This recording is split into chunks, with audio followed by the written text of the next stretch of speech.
الحمد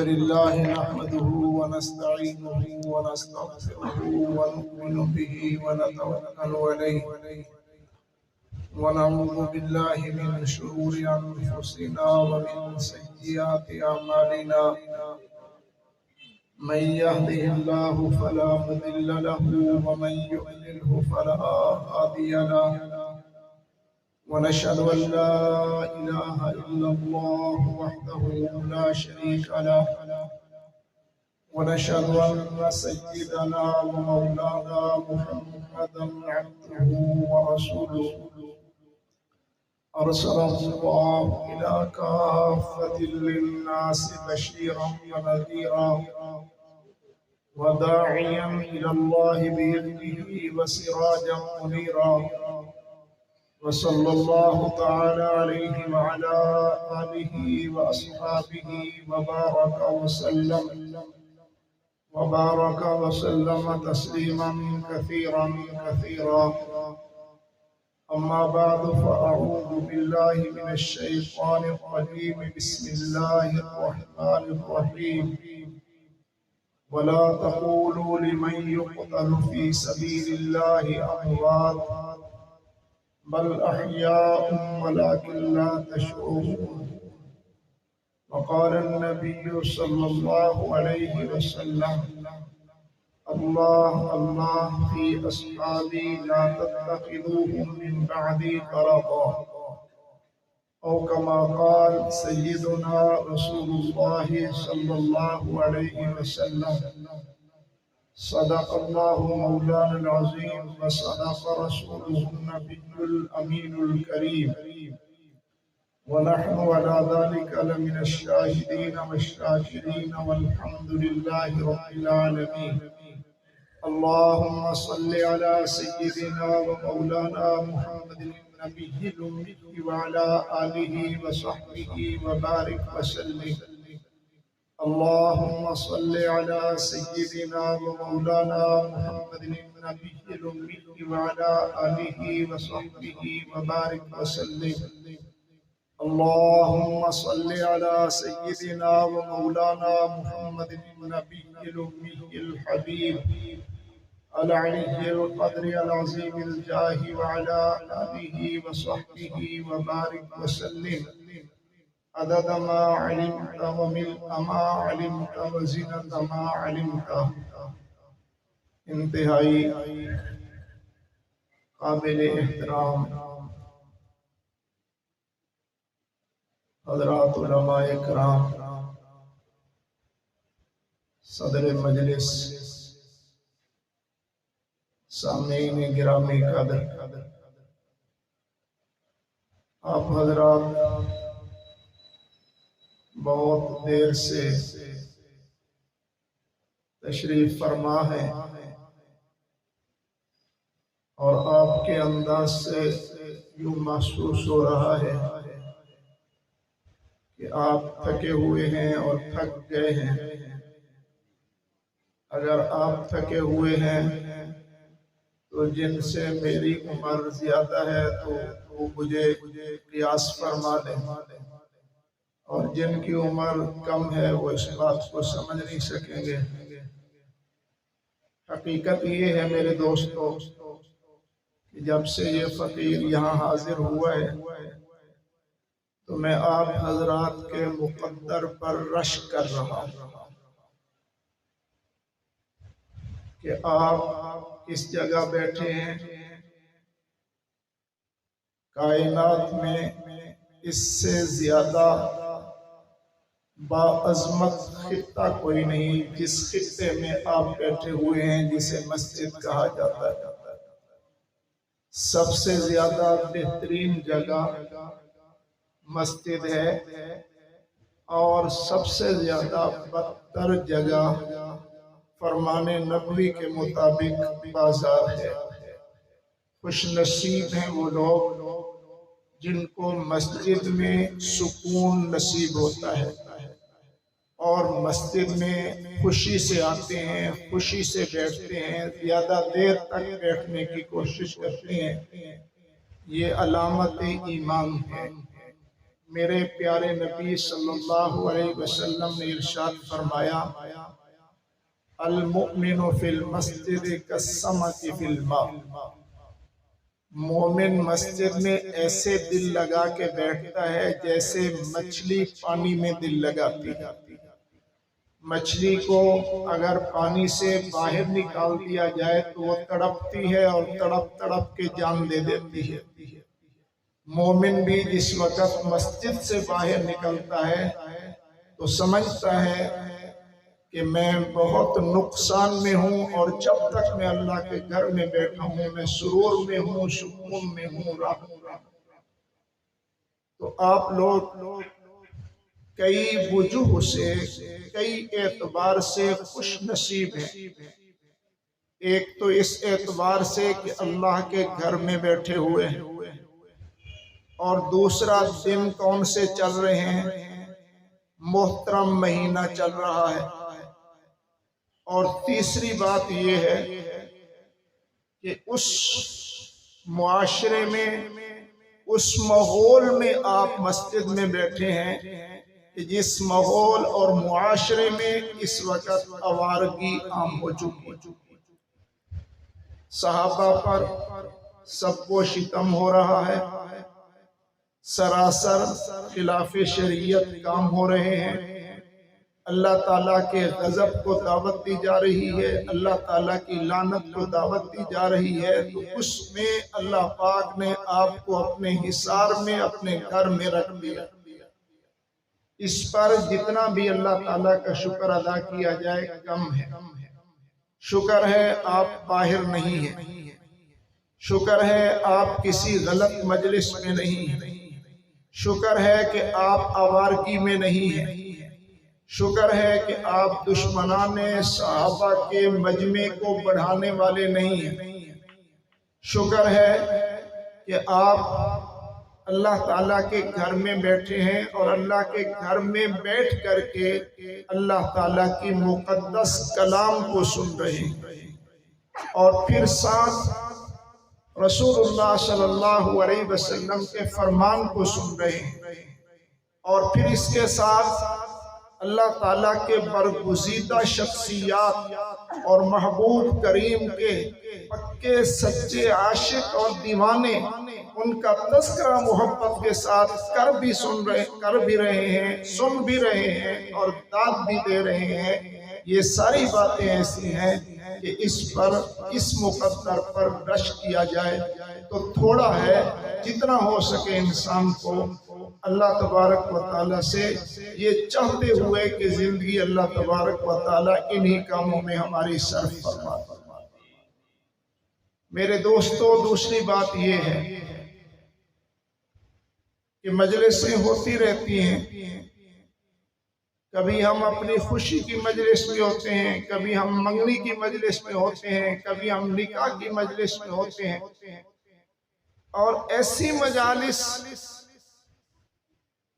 وہ جتنی بھی مجلسیں ہیں جس کے اندر اللہ کا تذکرہ نہیں، اللہ کے رسول کا تذکرہ نہیں، اللہ کے محبوبوں کا تذکرہ نہیں، وہ قیامت کے دن وہ مجلسیں وبال ہیں۔ انسان کو قیامت والے دن پتہ چلے گا کہ وہ مجلسیں سراسر میرے لیے وبال بنی، جن میں اللہ اور اللہ کے رسول کی بات نہیں، اور یہی مجلسیں جن کے اللہ کی بات ہوئی، رسول کی بات ہوئی، صحابہ کی بات ہوئی، اولیاء اللہ کی بات ہوئی، قرآن کی بات ہوئی، حدیث کی بات ہوئی، یہ ایک ایک لمحہ اتنا اجر و ثواب پائے گا کہ ہمارے وہم و گمان میں بھی نہیں ہے کہ اللہ پاک اس پر ہمیں کتنا اجر و ثواب عطا۔ کتابوں میں ایک واقعہ لکھا ہے کہ ایک گدڑی پوش فقیر انسان، درویش آدمی، رات، سردی کی رات میں تندور کے کنارے پر اپنی رات گزارنے کے لیے سو گیا۔ اتفاق سے سامنے بادشاہ کا محل تھا۔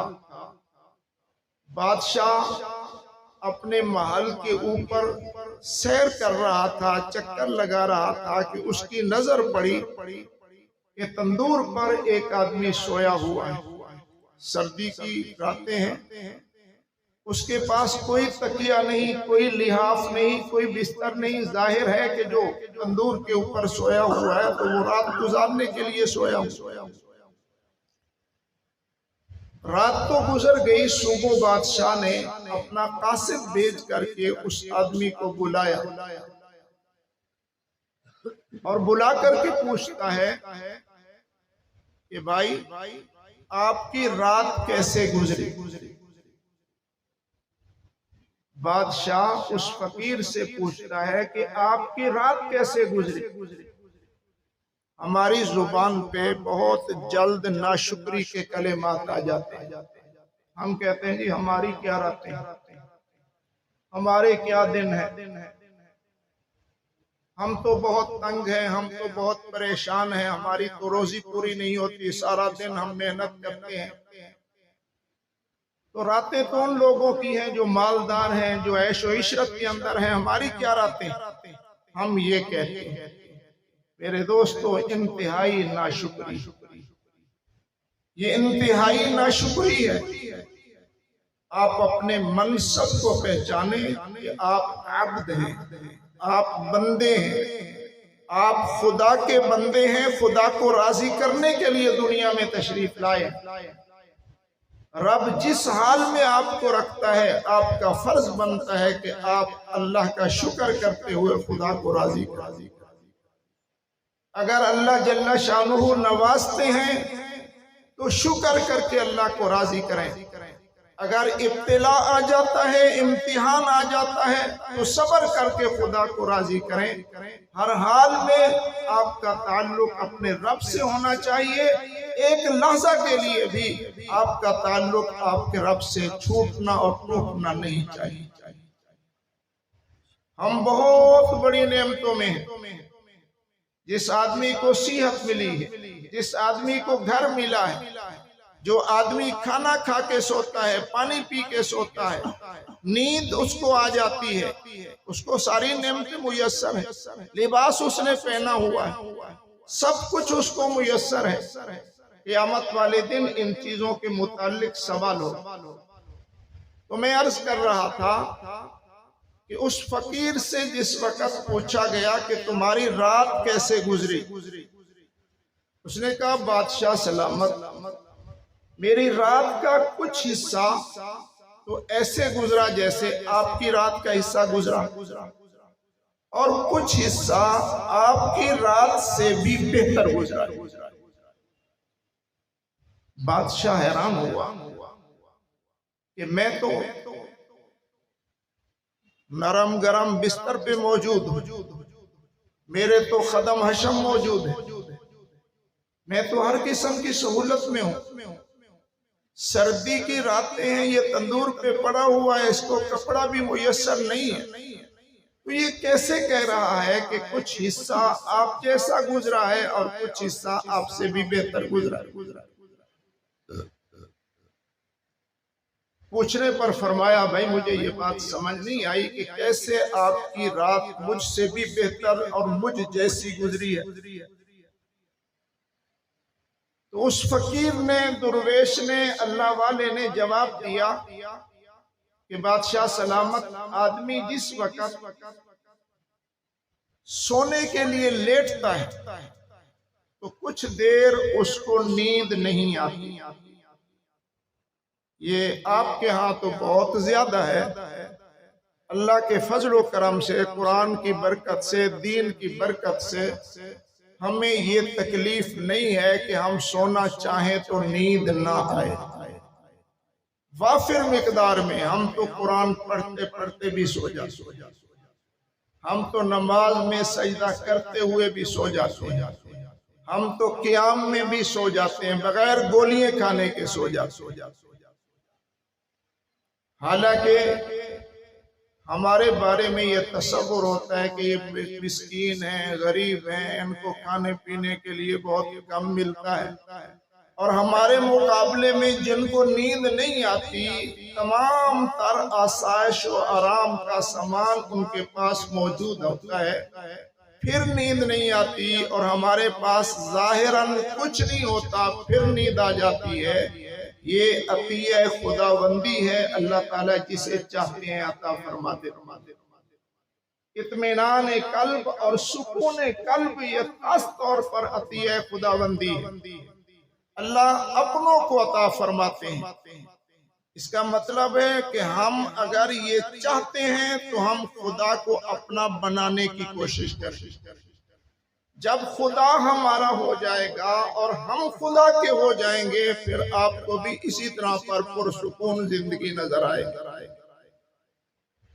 تو بادشاہ سلامت جس وقت انسان سوتا ہے تو سونے سے پہلے چارپائی پہ لیٹتا ہے، جہاں لیٹتا ہے تو کچھ دیر نیند نہیں آتی، تو وہ وقت آپ پہ بھی آیا اور مجھ پہ بھی آیا، پھر نیند آ جاتی ہے۔ جس وقت انسان کو نیند آ جائے تو پھر اس کو کچھ پتہ نہیں ہوتا کہ میں تخت پر ہوں یا تختے پر ہوں، میں پھولوں کی سیج پر ہوں یا نیچے سویا ہوا ہوں۔ پتہ چلتا ہے آپ کو بھائی؟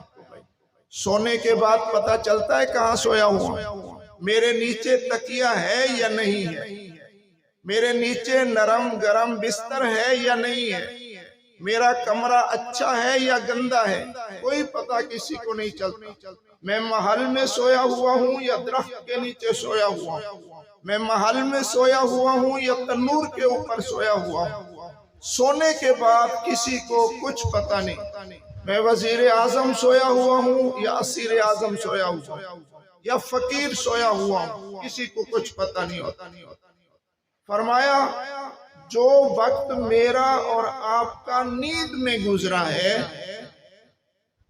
وہ حصہ میرا آپ کے رات کے حصے جیسا گزرا ہے، لیکن جو حصہ جاگ کے گزرا ہے میرا، وہ میرا تجھ سے بہتر گزرا ہے، اس لیے کہ تیرا دنیا کے خیال میں گزرا ہے اور میرا اللہ اللہ کرتے ہوئے گزرا۔ تو آپ اس وقت بیٹھے ہیں مسجد میں، آپ کا جتنا وقت بھی لگ جائے گا،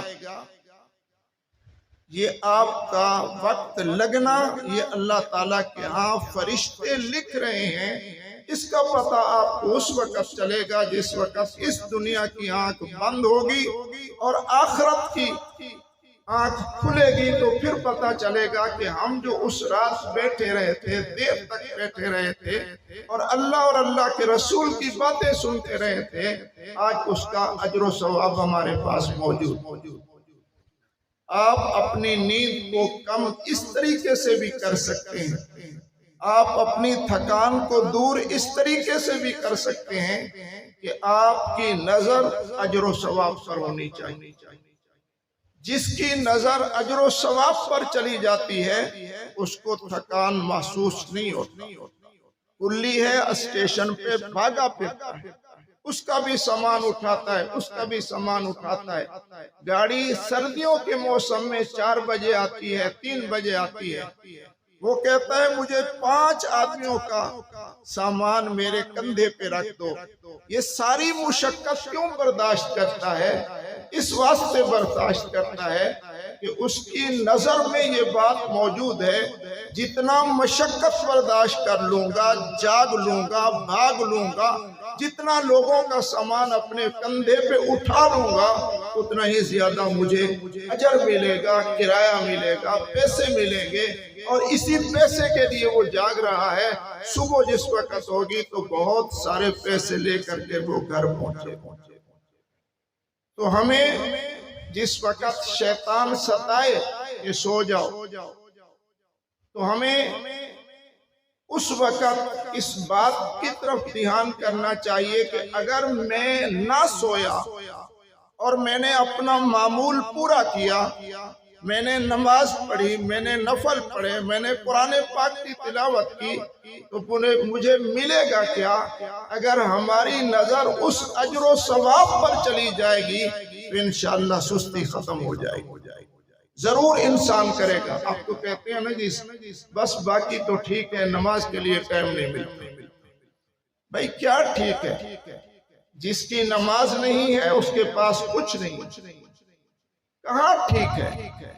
ہم نماز بھی چھوڑے ہوئے ہیں، ہم سنت رسول بھی اپنے منہ پہ نہیں سجاتے، ہم چوری بھی کرتے ہیں، ہم لوٹ مار بھی کرتے ہیں، مسلمان کو نقصان بھی پہنچانے کی کوشش کرتے ہیں، دھوکہ بھی دیتے ہیں، ملاوٹ بھی کرتے ہیں، جھوٹ بھی بولتے ہیں، پھر بھی کہتے ہیں سب ٹھیک ہے، باقی تو سب ٹھیک ہے۔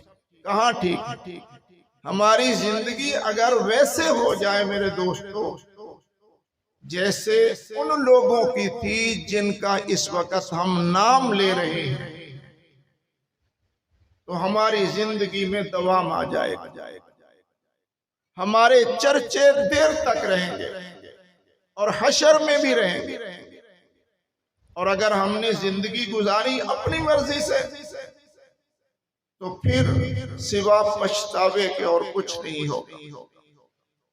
تو اللہ تعالیٰ کا شکر ادا کریں، اور اس سلسلے میں آپ حضرات کی خدمت میں عرض کروں گا، یہ ہمارے محسن ہیں، علماء ہمارے محسن ہیں، ان کو ہماری، آپ کو تو اپنی دکان کی فکر ہے، آپ کو تو اپنے کاروبار کی فکر ہے، آپ کو تو اپنے گھر کی فکر ہے۔ قربان جاؤں ان مخلص شخصیات پر، ان کو آپ کے ایمان کی، آپ کے اعمال کی، آپ کے اخلاق کی اور آپ کے کردار کی فکر۔ یہ چاہتے ہیں کہ رسول اللہ صلی اللہ علیہ وسلم کے سچے امتی بن کر کے زندگی گزاریں، یہ چاہتے ہیں کہ ان کا مستقبل سنور جائے، اس لیے تمام تر تگو دو اپنے لیے جینا یہ کوئی کمال کی بات نہیں۔ یہ وہ لوگ ہیں جو امت مسلمہ کی بہتری اور خیر خواہی کے لیے جاگتے ہیں، جیتے ہیں، کوشش۔ ان کی قدر کرنا ہماری ذمہ داری اور ہمارے اوپر لازم۔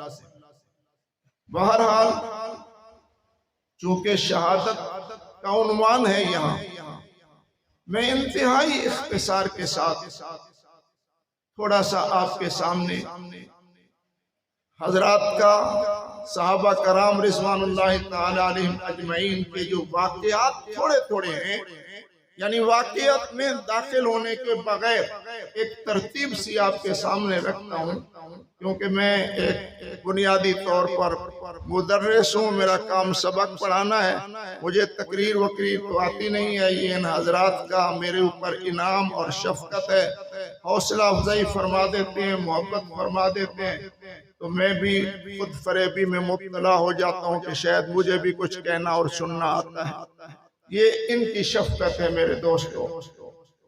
سرکار دو عالم صلی اللہ علیہ وسلم جب اس دنیا سے آپ رخصت ہوئے اور پردہ فرمایا، اس کے بعد خلافت راشدہ کا دور شروع ہوتا ہے۔ خلافت راشدہ میں پہلے خلیفہ بلا فصل سیدنا صدیق اکبر رضی اللہ تعالی عنہ تخت خلافت پر متمکن ہوتے ہیں۔ آپ کے بعد سیدنا عمر بن الخطاب رضی اللہ تعالی عنہ۔ صدیق کائنات میں وہ ہیں جو انبیاء میں رسول اللہ صلی اللہ علیہ وسلم کا درجہ ہے، امت مسلمہ میں وہی درجہ سیدنا صدیق اکبر۔ آپ علیہ السلام تمام انبیاء کے سردار ہیں، اور حضور کی ساری امت کے سارے صحابہ کے سردار سیدنا صدیق اکبر رضی اللہ تعالی عنہ۔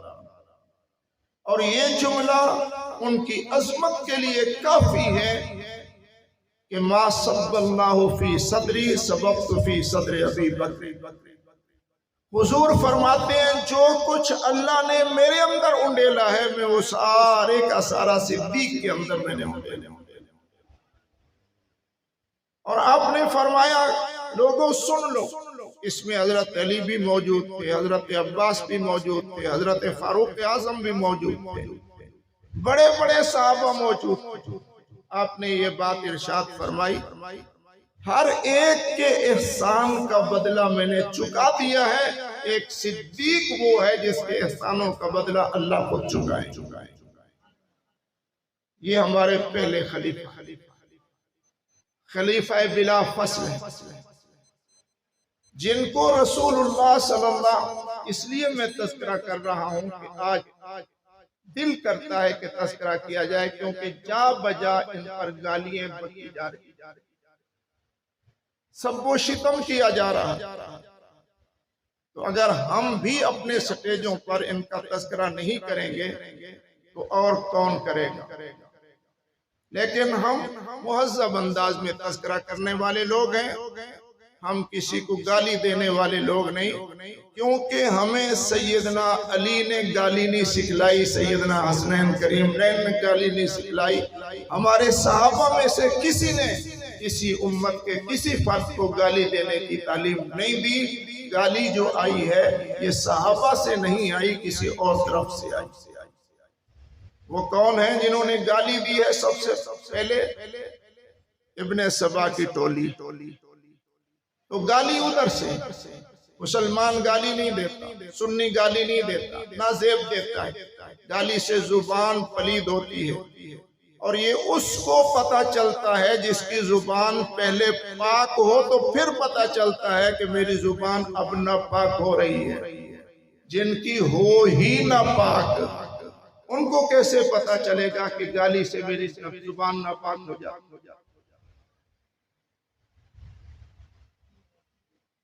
یہ فرق تو آپ کر سکتے ہیں کہ میں قرآن پڑھ رہا ہوں یا گالی دے رہا ہوں، میں حدیث پڑھ رہا ہوں یا غیبت کر رہا ہوں، یہ آپ کر سکتے ہیں۔ جن کو اللہ پاک نے حلال حرام کی تمیز بخشی ہے، جن کو اپنوں کی پہچان بخشی ہے، جو اپنوں کی پہچان نہیں کر سکتا وہ کیسے؟ اس کو تو یہ پتہ نہیں چل سکتا۔ تو سیدنا صدیق اکبر رضی اللہ تعالیٰ عنہ کا دور ہے جس کو پیارے پیغمبر نے خود مصلی پہ کھڑا کیا، اور سارے صحابہ نے پیچھے نماز پڑھی، اور خود رسول اللہ صلی اللہ علیہ وسلم بھی آپ کے ساتھ کھڑے ہوئے ہیں تاکہ کل کو کوئی کام نہ کرے کہ حضور کو پتہ نہیں تھا۔ حضور خود ساتھ کھڑے ہوئے ہیں اور صدیق نماز پڑھا رہے۔ الحمدللہ ہم ان سے محبت کرتے ہیں جن سے حضور صلی اللہ علیہ وسلم راضی تھے، خوش تھے، جنہوں نے ساری زندگی حضور صلی اللہ علیہ وسلم کی غلامی کو اپنے لیے سعادت سمجھا۔ ہمیں ان کے ساتھ تعلق، ہمارا رشتہ ان کے ساتھ۔ ایک صحابی نے جس وقت پوچھا تھا یا رسول اللہ متی الساعہ، قیامت کب ہوگی، تو رسول اللہ صلی اللہ علیہ وسلم نے ایک بنیادی جواب دیا تھا۔ جواب یہ تھا وَيْحَكَ مَا أَعْدَدْتَ لَهَا، اوہ اللہ کے بندے تو یہ تو پوچھ رہا ہے کہ قیامت کب آئے گی، مجھے یہ بتلا کہ تو نے قیامت کے لیے تیاری کیا کی ہے۔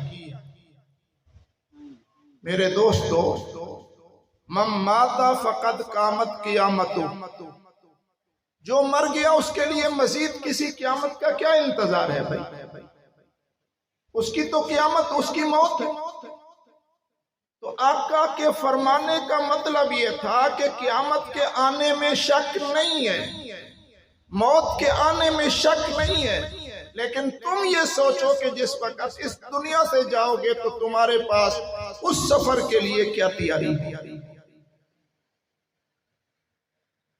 حضور علیہ السلام نے پوچھا کہ آپ کی تیاری کیا ہے؟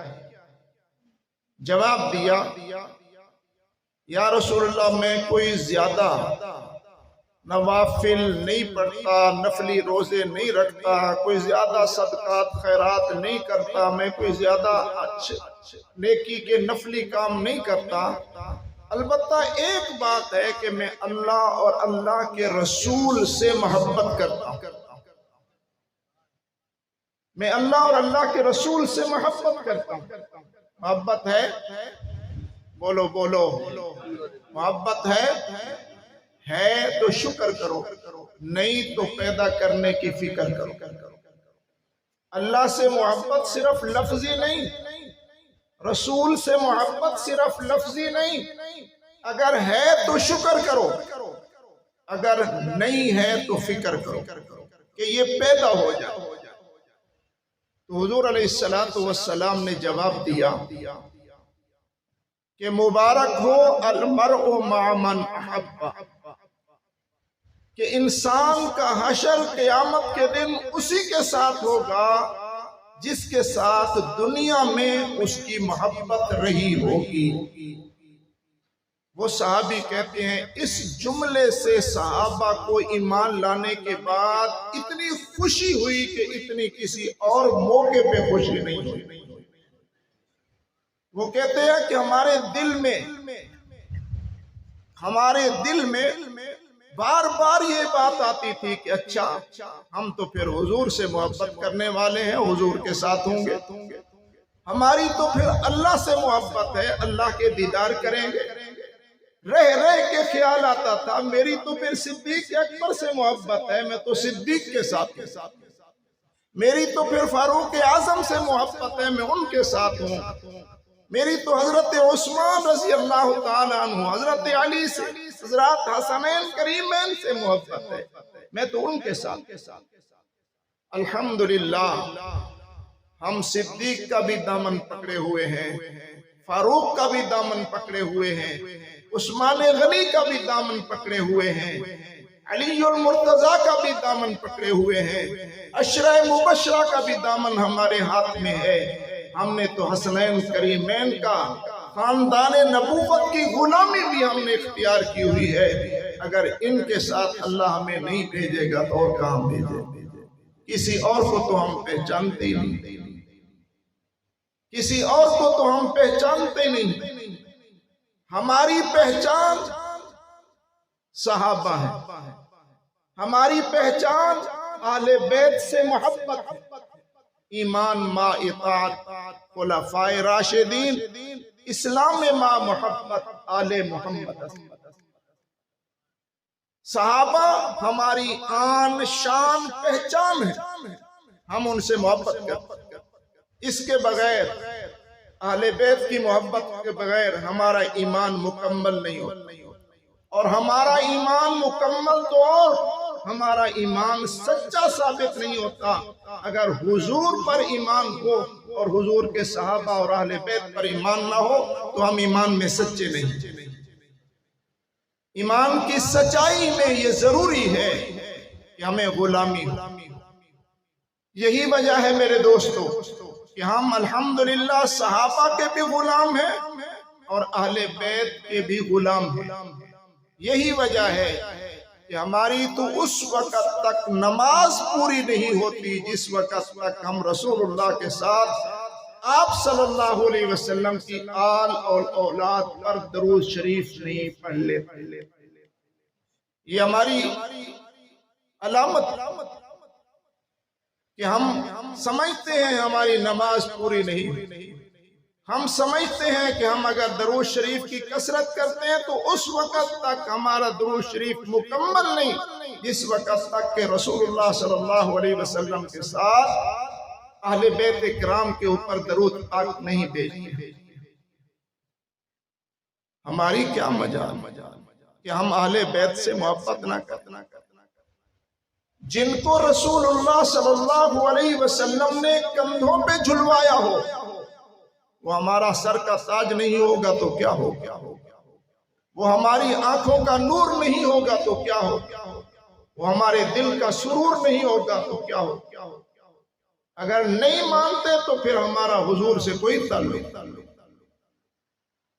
جس کو رسول اللہ صلی اللہ علیہ وسلم نے گود میں لیا، اپنے ہاتھوں سے کھلایا، جس کو ایسے سونگا جیسے خوشبو کو سونگا جاتا ہے، پھول کو سونگا جاتا ہے، جس کو نبی سونگے میں اس سے محبت نہ کروں، حیف ہے میری ماں۔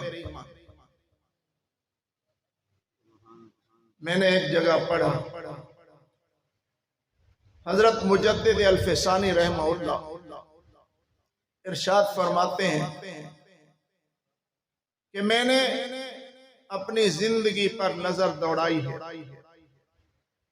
تو میں نے حضور علیہ السلام کی ہر سنت کو ادا کیا ہے، پورا کیا۔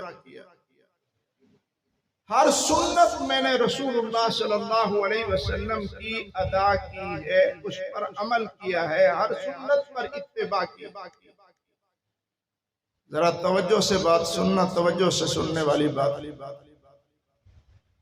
فرماتے ہیں ایک سنت پر عمل نہیں ہوا جس کا مجھے قلق ہے، اور میں وصیت کرتا ہوں وہ سنت کون سی ہے جس پر عمل نہیں ہوا؟ کاش کہ میرا بھی نواسا ہوتا اور میں اس کو اپنی گود میں کھلا رہا ہوتا اور وہ میرا نواسا میری گود میں پیشاب کر دیتا، جیسا کہ حسن حسین میں سے کسی نے حضور کی گود میں پیشاب کیا تھا۔ تو کاش یہ سنت پر عمل بھی مجھے نصیب ہے۔ اور ساتھ یہ فرمایا کہ زندگی میں تو میں نہیں کر سکا، میں اپنے ورثاء کو کہتا ہوں کہ اگر ایسی کوئی صورت بن جائے، میرا کوئی نواسا ایسا ہو کہ وہ میری قبر پہ آ کے پیشاب کر دے تاکہ میری یہ سنت بھی رسول اللہ صلی اللہ علیہ وسلم کی ادا ہو۔ تو میرے دوستو، میرے بھائیو، حضور سے محبت اور عشق ان لوگوں نے کیا ہے، اور یہ ہمارے ہیں جنہوں نے حضور صلی اللہ علیہ وسلم سے محبت اور عشق کیا ہے۔ تو بہرحال میں یہ عرض کر رہا تھا کہ ہم سمجھتے ہیں یہ ہمارا ایمان ہے، اہل بیت کرام کی محبت ہمارے ایمان کا حصہ ہے، اس کے بغیر ہمارا ایمان مکمل نہیں ہو۔ خلفائے راشدہ، خلافت راشدہ، سیدنا علی المرتضی رضی اللہ تعالی عنہ تک، اس کے بعد کچھ دن کے لیے حضرت امام حسن بھی خلیفہ ہوئے ہیں، اس کے بعد صلح کر دیے امام امیر معاویہ سے رضی اللہ تعالی عنہ، پھر لمبا عرصہ حضرت امیر معاویہ رضی اللہ تعالی عنہ، حضرت حسین رضی اللہ تعالی عنہ، حضور نبی کریم صلی اللہ علیہ وسلم کا جس وقت وصال ہوا ہے تو آپ کی عمر اس وقت 7 سال کی، 7 سال کی عمر حضرت حسین کی تھی اور 8 سال کی عمر سیدنا حسن رضی اللہ تعالیٰ عنہ۔ جس وقت حضرت علی المرتضی رضی اللہ تعالیٰ عنہ کا وصال ہوا تو 37 سال کی عمر حضرت حسین رضی اللہ تعالیٰ عنہ۔ جب حضرت حسن کا انتقال ہوا ہے 47 سال عمر، اور جب خود شہید کربلا ہوئے ہیں 57-58 سال حضرت حسین رضی اللہ تعالیٰ عنہ کی عمر۔ ہم نے صرف یہ سبق حضرت حسین رضی اللہ تعالیٰ عنہ کی سیرت سے حاصل کرنا ہے، تمام خدشات دور ہو جاتے ہیں کہ ہم صرف آپ کی ولادت کرتے ہیں اور ساتھ ساتھ حضور صلی اللہ علیہ وسلم کی محبت کا تذکرہ کرتے ہیں، اس کے بعد سیدھا ہم کربلا میں پہنچ جاتے ہیں۔ یہ نہیں دیکھتے کہ حضور صلی اللہ علیہ وسلم کے بعد حضرت حسن اور حسین نے مدینہ میں قیام رکھتے ہوئے انہوں نے حضور صلی اللہ علیہ وسلم کے خلفاء کے ساتھ زندگی کیسے بسر کی۔ سیدنا صدیق اکبر رضی اللہ تعالیٰ عنہ کے ساتھ زندگی کیسے بسر کی، سیدنا فاروق اعظم کے ساتھ زندگی بسر کیسے کی، سیدنا عثمان غنی کے ساتھ زندگی بسر کیسے کی۔ قرآن اٹھا لیجئے، قرآن کی تفسیروں کو اٹھا لیجئے، احادیث مبارکہ کی تشریحات کو اٹھا لیجئے، تاریخ کو اٹھا لیجئے، اقوال سیری کو اٹھا لیجئے، ان کا مطالعہ کیجئے تو آپ کو نظر آئے گا کہ حضرت حسین رضی اللہ تعالیٰ عنہ نے اپنی 58 سالہ زندگی کے اندر جو آپ نے مدینہ منورہ میں گزاری ہے، کبھی بھی کسی موقع پر بھی انہوں نے ان خلفاء اربعہ کے ساتھ کوئی اختلاف نہیں کیا، کوئی اختلاف نہیں۔ اختلاف تو دور کی بات ہے، صحابہ کرام رضوان اللہ تعالی علیہم اجمعین نے، صدیق ان کو گلی میں دیکھتے ہیں تو اٹھا لیتے ہیں، اپنی آغوش میں لے کر کے کہتے ہیں یہ میرے آقا کے مشابہ ہے، علی کے مشابہ نہیں۔ علی سن کر کے مسکرا دیتے۔ فاروق اعظم ان کے لیے وہ وظیفے مقرر کرتے ہیں کہ جو اپنے عبداللہ کے لیے مقرر نہیں کرتے۔ جب عبداللہ یہ کہتے ہیں میری عمر بڑی ہے ان سے، میری خدمات اسلام میں زیادہ ہے، عمر میں یہ چھوٹے ہیں، خدمات اتنی نہیں ہیں، وظیفہ ان کو زیادہ مجھے کم، اس وقت عجیب جواب ملتا ہے کہ عبداللہ تیرے باپ جیسا ان کا باپ نہیں ہے، تیرے نانا جیسا ان کا نانا نہیں ہے، ان کا نانا وہ ہے مدنی کریم صلی اللہ علیہ وسلم، ان کے نانے جیسا تیرا نانا نہیں، ان کی نانی جیسا تیرا نانی نہیں، اور ان کی خالہ جیسی تیری خالہ نہیں ہے، تو کس بات پہ ان کے ساتھ مقابلہ کر۔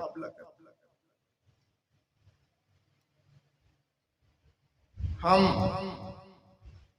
انتہائی ادب کے ساتھ، احترام کے ساتھ، میں نے عرض کیا کہ حضرت حسین رضی اللہ تعالی عنہ الحمدللہ کوئی غلط پروپگنڈا کر کے ہمیں اس غلطی میں مبتلا نہ کر دے کہ شاید ہمارا تعلق اہل بیت سے اتنا نہیں ہے جتنا فلاں گروہ کا ہے۔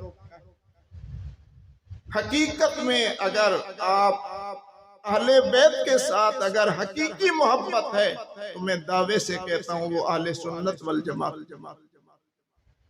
آپ کی حقیقی محبت ہے اہل سنت اہل بیت کرام، حضرت حسین سے آپ کی حقیقی محبت ہے، حضرت علی سے آپ کی حقیقی محبت ہے، صحابہ سے تو ہے ہی ہے، اس لیے حقیقی محبت ہے کہ ہم وہ کرتے ہیں جو حضرت حسین نے کیا ہے۔ حضرت حسین نے ان کا احترام کیا ہے، ہم بھی احترام کرتے ہیں۔ حضرت حسین نے ان سے کوئی اختلاف نہیں کیا، ہم بھی کوئی اختلاف نہیں کرتے۔ حضرت حسین نے ان کے خلاف کبھی زبان نہیں کھولی، ہم بھی زبان نہیں کھولی۔ معلوم ہوتا ہے جو ان کے ساتھ اختلاف رکھتا ہے حسینیت اس کے پاس نہیں، جو ان کے اوپر زبان کھولتا ہے حسینیت اس کے پاس نہیں۔ ورنہ اگر یہ لوگ خدا نخواستہ حق پر نہ ہوتے تو پھر حضرت حسین نے تو اس کی کوئی پرواہ نہیں کی تھی کربلا میں کہ ہم کتنے شہید ہو رہے ہیں۔ ایک بات کو غلط سمجھا، اپنے ذہن کے مطابق، اپنے فیصلے کے مطابق ایسے ڈٹے کہ خاندان کا خاندان شہید ہو گیا، قربان ہو گیا، اس کی پرواہ نہیں کی، لیکن باطل کے ساتھ، باطل اور حق میں ضرور فرق کیا، باطل کے ساتھ، باطل کے سامنے جھکے نہیں ہیں۔ معلوم ہوا کہ حضرت حسین کو پہلے حق ہی حق نظر آتا، حضرت علی کو حق ہی حق نظر آتا رہا ہے۔ اس واسطے نہ علی کا حضرت صدیق اکبر کے ساتھ کوئی اختلاف ہے، نہ حضرت حسنین کریم کا ان کے ساتھ کوئی اختلاف ہے۔ اختلاف کرنے والے وہ حسین کے پیروکار نہیں ہیں، اسوہ حسینی ان کے پاس نہیں ہے۔ اگر یہ چیز ہے تو اہل بیت اور اہل سنت والجماعت کے پاس ہے۔ بس یہی ہمارے پاس کہنے کو بات ہے کہ ہمیں سیدنا حسین رضی اللہ تعالیٰ عنہ کی سیرت کو پڑھنا بھی چاہیے اور سیرت کو اپنانا بھی چاہیے۔ سیرت پڑھنے سے معلوم ہوگا ان کے پاس قرآن تھا، ہمیں قرآن پڑھنا چاہیے۔ سیرت سے معلوم ہوگا کہ انہوں نے آخر وقت میں بھی سجدے کی حالت میں جان کی قربانی پیش کی ہے۔ ہمیں نماز پڑھنی چاہیے۔ وہ قاری قرآن تھے، وہ حافظ قرآن تھے، وہ عالم تھے، وہ نمازی تھے۔ آپ دیکھیں الحمدللہ یہ چیزیں ہمارے پاس ہیں، ان کے نام لیواؤں کے پاس یہ چیزیں نہیں ہیں۔ تو حالات خود فیصلہ کر دیں گے حسینی کون ہیں اور دوسرے کون ہیں۔ اللہ پاک ہمیں حق سمجھنے کی توفیق نصیب فرمائے۔ وآخر دعوانا الحمدللہ۔